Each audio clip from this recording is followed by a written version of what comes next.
Have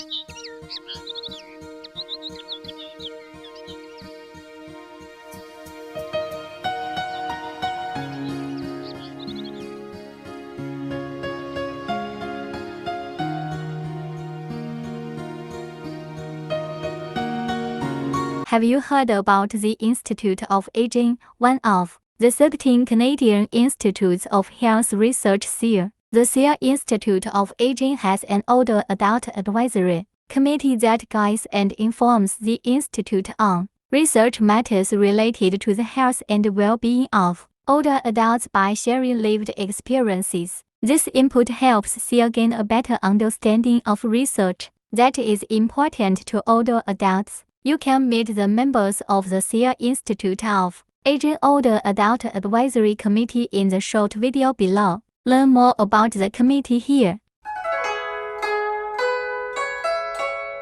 您听说过加拿大13所健康研究所 CIHR 之一的老龄化研究所吗？ CIHR-Institute of Aging 有一个老年人咨询委员会，该委员会通过分享生活经验指导和告知该研究所与老年人健康和福祉相关的研究事项。这种输入有助于 CIHR 更好地理解对老年人很重要的研究。您可以在下面的短视频中与 CIHR 老龄化老年人咨询委员会的成员会面，在此处了解有关委员会的更多信息。